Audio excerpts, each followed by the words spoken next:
Désolé, j'interromps la vidéo juste 2 secondes pour vous mettre un peu de contexte. Du coup, pour vous expliquer de quoi il s'agit, dans cette vidéo, je vous amène en immersion avec moi dans ma séance push et j'essaie de vous partager un maximum de tips. Voilà, bonne vidéo.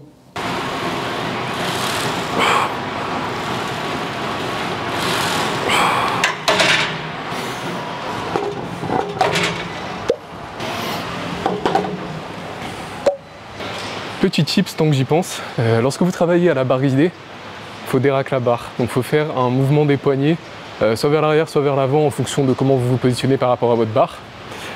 Donc en fait, si vous placez vos poignets sans prendre en compte le dérac que vous allez avoir à faire, vous allez vous retrouver dans une mauvaise position pour pousser. Donc ça, soit avec le poignet cassé, soit avec le poignet trop fléchi. Donc vous ne serez pas dans l'axe. Donc là, je sais que je dois faire ce mouvement pour déraquer ma barre. Donc au lieu de placer mes poignets dans l'axe comme ça, je vais les placer légèrement en hyper extension afin d'être dans la bonne position une fois que j'aurai des racks.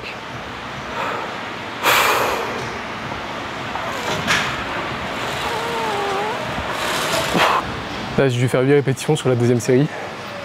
Donc moins que sur la première, ce qui est totalement logique. Lorsque vous vous êtes bien échauffé, vos performances elles vont être décroissantes au fur et à mesure de vos séries. Donc c'est un bon indicateur pour savoir si vous êtes suffisamment échauffé, c'est est-ce que mes performances décroissent de la première série aux séries suivantes.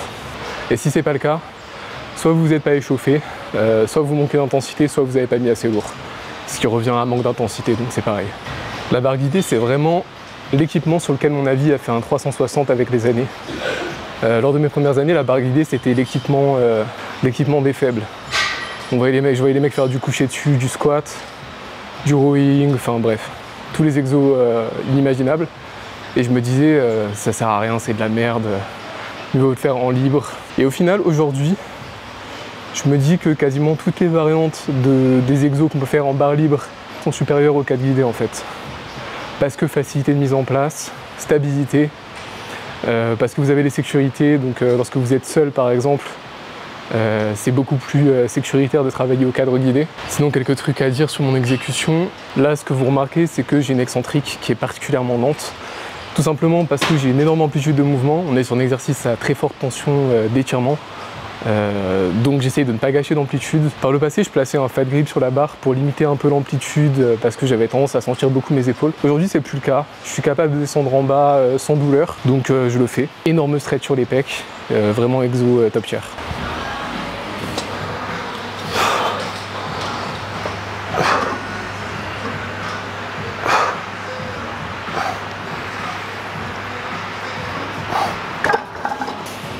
Bon, là, ce que je viens de faire, c'est une série de transitions.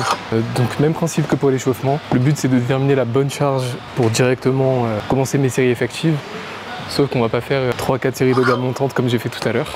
Donc la série de transition, je la fais à peu près, je sais pas, 60-70% de ma charge effective de travail ensuite. Le but, c'est de pas perdre de temps, mais de tout de même s'échauffer sur le nouvel exo que je fais. Et quand vous êtes plus avancé dans votre séance après, donc 3e, 4e exo, qu'on arrive sur l'isolation, etc., c'est pas forcément nécessaire de faire une série de transition, mais sur le 2e, moi je préfère comme ça. Après c'est très individuel et c'est à adapter en fonction de chacun.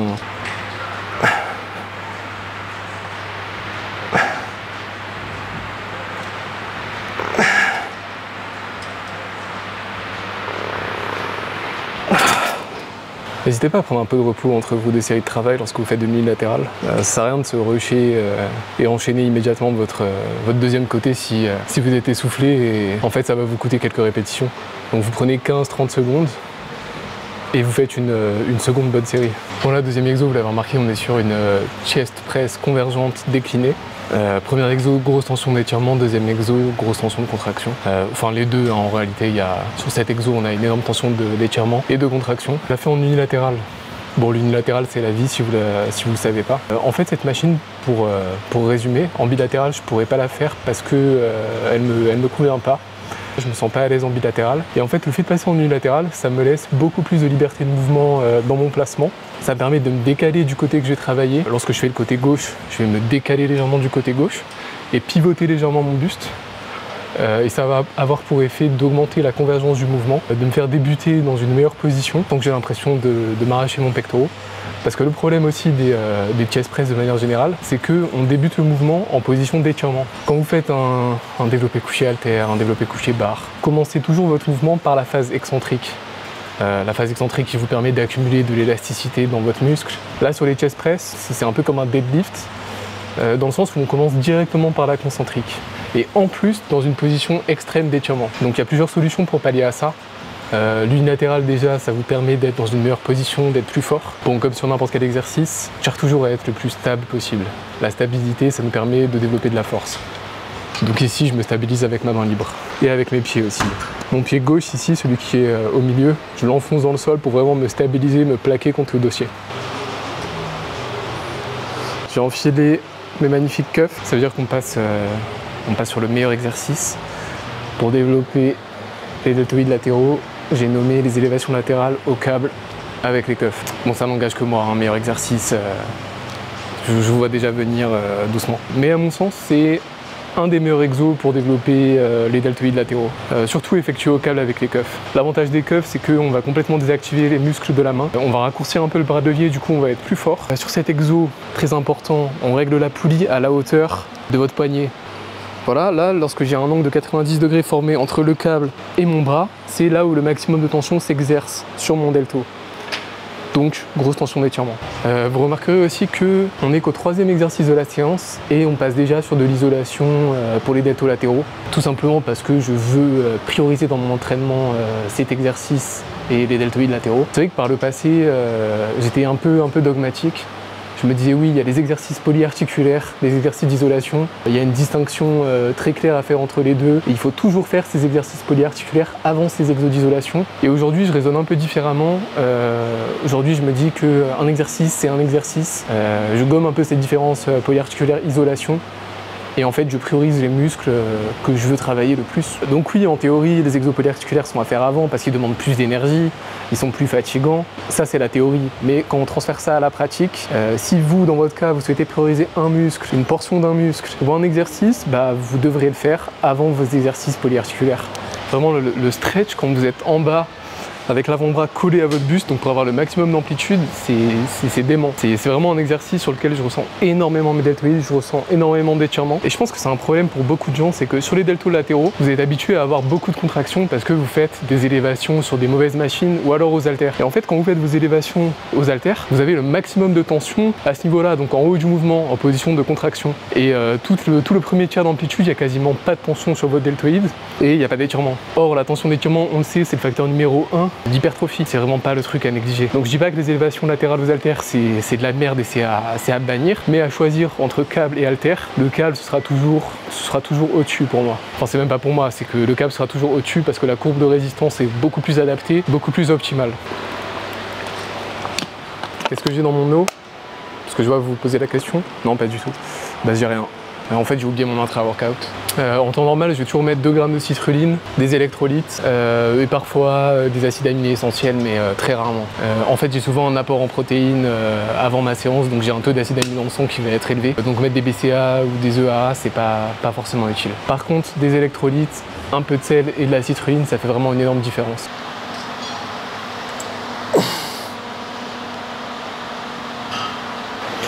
Voilà, sur le pec deck, ce qui est important, c'est de bien serrer ses omoplates et garder la poitrine sortie. Donc là, j'avance mes fesses, position déclinée, cage sortie, épaule en arrière.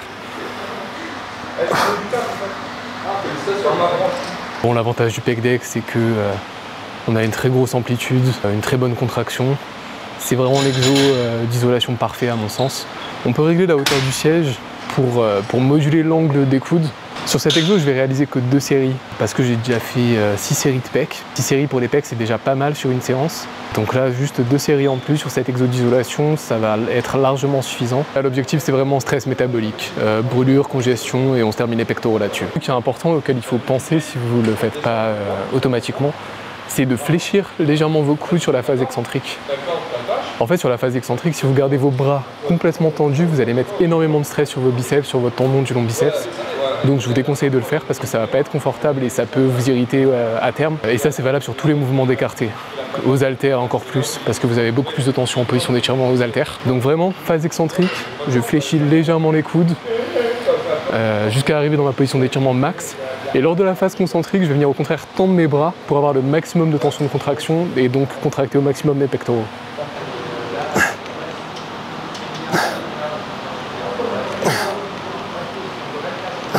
Ce qui est intéressant au câble, c'est que vous avez à la fois de l'étirement, à la fois de la contraction par rapport aux haltères, vous le savez. S'il y a une chose à retenir, c'est que les poulies sont supérieures aux haltères, de manière générale. Bon, sinon, plus sérieusement, sur l'exercice, je le réalise avec un cuff, c'est beaucoup plus confortable au niveau du poignet. Et j'essaye pas forcément de garder mon coude complètement vertical, complètement droit comme ça. Je suis beaucoup plus confortable avec le coude légèrement comme ça, pointé vers l'extérieur. Et donc en fait, ma trajectoire d'extension, elle est légèrement diagonale, elle n'est pas parfaitement droite. Et c'est ok parce que c'est la position dans laquelle je me sens le plus confortable. La poulie, elle est réglée de sorte à ce que j'ai juste à me retourner, hop, je suis déjà sous tension, je suis déjà en place. Très bon exo, très bon ressenti. Si vous n'avez pas de coffre, vous pouvez juste saisir le bout de la poulie en enlevant le mousqueton, c'est très bien aussi. Si vous pouvez essayer de vous stabiliser au maximum avec la colonne de la poulie, mais c'est plus ou moins faisable en fonction de vos poulies, donc voilà. Ce qu'il y a à prendre en compte aussi quand vous choisissez un exo, c'est le rapport risque-bénéfice. Plus vous êtes fort, et plus sur certains exos, la mise en place elle va être compliquée et dangereuse. Là par contre, par exemple, si je devais me mettre en place avec un haltère sur des extensions nuque, il faudrait que j'élève l'haltère au-dessus de ma tête, que je me mette en place, et en fait, pour aller proche de l'échec, ce serait assez dangereux parce que je me retrouverais avec l'haltère derrière la tête. Si j'arrive plus à remonter, je suis dans une position très précaire, très dangereuse. Alors que là, à la poulie, en ayant réglé la poulie à la bonne hauteur, j'ai juste à fléchir mes jambes pour reposer le poids. Proximité avec l'échec, beaucoup plus simple sur cet exercice, beaucoup plus sécuritaire, une meilleure courbe de résistance. Aucun intérêt de faire cet exo aux haltères. Bon, je vous reprends ici parce que la carte mémoire était pleine. Du coup, j'ai dû rentrer chez moi. Là, j'ai fait mon petit post-workout. Du coup, j'étais en train de parler de l'importance de moduler son exécution en fonction des groupes musculaires que vous travaillez, en fonction que ce soit un point faible ou un point fort. Et également d'utiliser des stratégies différentes sur les muscles qui répondent moins. Si vous avez des points faibles, c'est que certains muscles ne répondent pas aussi bien que d'autres. Et donc, il faut les entraîner différemment, tout simplement.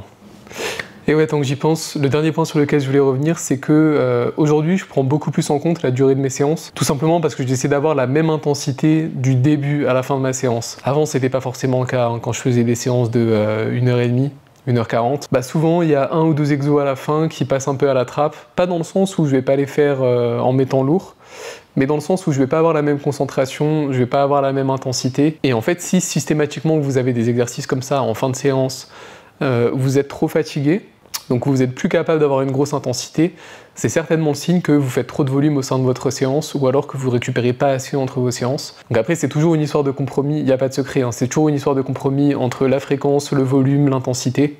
Faut trouver un peu le mix parfait. Et même quand on pense l'avoir trouvé, il faut toujours continuer de l'adapter en fait. Ça s'arrête jamais en fait, c'est quelque chose qui évolue en continu. Au même rythme que nous. Et donc c'est important d'être à l'écoute, c'est important de faire des changements quand c'est nécessaire. Et aujourd'hui je vous dis ça, et peut-être que dans 6 mois, il y aura encore des trucs qui auront changé, mais en fait c'est un peu ça la musculation. Hein. Là je vous dis ça, et peut-être que dans quelques mois j'aurai encore fait des nouveaux changements, que je m'entraînerai moins, que je m'entraînerai plus, enfin peu importe, je sais pas. Mais c'est ça la musculation, quand on veut optimiser le tout, c'est tout prendre en compte, faire des changements sur le long terme, voir ce qui marche, voir ce qui ne marche pas, et puis affiner notre connaissance de nous-mêmes et de ce qui fonctionne tout simplement. Enfin bref, voilà, c'est tout pour moi. J'espère que la vidéo vous a plu. Si vous êtes intéressé par du suivi, envoyez-moi un message sur Instagram ou dans mon email directement en bio. Et puis moi je vous dis à la prochaine pour une nouvelle vidéo. Salut!